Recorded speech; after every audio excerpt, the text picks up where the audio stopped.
नहीं देखिए, राजनीतिक दल चुनाव लड़ने के लिए मैदान में उतरती हैं। हम जैसे कि गीता में कहा गया है, कर्म कर फल की चिंता ना कर, इसलिए कांग्रेस पार्टी भी अपना कर्म कर रही है और लगातार आप देख रहे हैं बहुत मजबूती के साथ वहां पर हम चुनाव लड़ रहे हैं।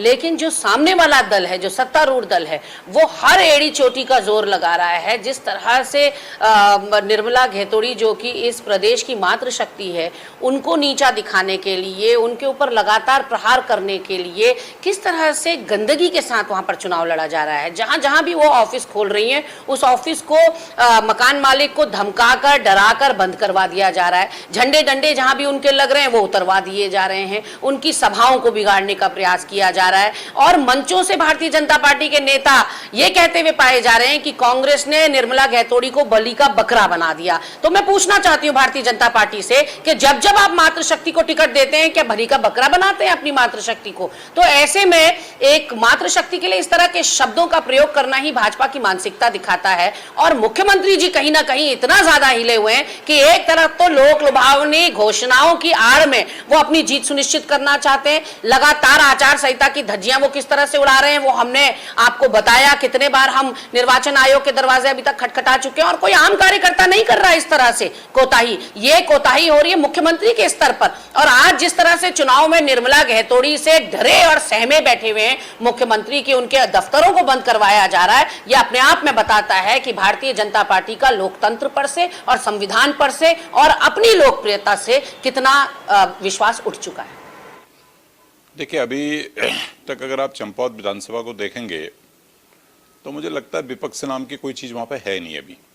अभी तो वहां सारा विधानसभा के अंदर भाजपामय एक माहौल बना हुआ है और विशेषकर धामी जी को लेकर के, जो माननीय मुख्यमंत्री हैं, उनको लेकर के युवाओं में, महिलाओं में एक बहुत बड़ा उत्साह है। क्योंकि चंपावत के लोगों को बहुत लंबे समय बाद एक ऐसा नेतृत्व जो स्वयं प्रदेश के मुख्यमंत्री हैं, ऐसा फेस जो मिल रहा है, तो उसमें बहुत उनकी आशाएं, अपेक्षाएं भी हैं। और जो चंपावत कभी चंद राजाओं की राजधानी होती थी, उस चंद राजाओं की राजधानी का जो एक इतिहास रहा है, जो गौरव रहा है, उसको कहीं न कहीं चंपावत के लोग फिर पुनः उसको स्थापित करना चाहते हैं। यानी चंपावत को प्रदेश और देश के नक्शे में उसी स्थान पर लाना चाहते हैं जो राजधानी के समय पर हुआ करता था, चाहे वो टूरिज्म की दृष्टि से हो, चाहे वहाँ पर को एग्रीकल्चर, जैसे चाय का बहुत बड़ा काम है, किसी जमाने में सेव की बहुत बड़ी वहाँ पर को काम होता था, आलू, मिर्ची, ये ऐसी फसलें वहाँ बहुत होती हैं। तो ये यानी एक बागवानी का और एग्रीकल्चर का भी वो हब हो सकता है, टूरिज्म का भी हब हो सकता है। तो ये बहुत बड़ी एक आशा लोगों की वहाँ नीचे पहाड़ के लोगों को है।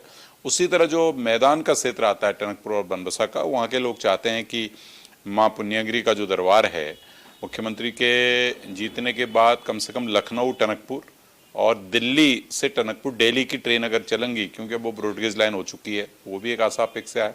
उसी जनपद में चंपावत में पंचेश्वर डैम है जो बहुत दिनों से प्रतीक्षित है, तो उसको भी लोग चाहते हैं। टनकपुर बागेश्वर रेल लाइन है। ये तमाम चीज़ें जो आज वहाँ हैं, अगर इसके मद्देनज़र लोगों में एक उत्साह इस तरह का है कि अद्भुत उत्साह है। मुझे तो लगता है कि अभी जो चुनाव हो रहा है कि लोकतांत्रिक परंपरा में एक नई परिपाटी डालते हुए कांग्रेस को वहाँ पर चुनाव लड़ना ही नहीं चाहिए था, जो मुझे स्थिति वहाँ पर दिख रही है।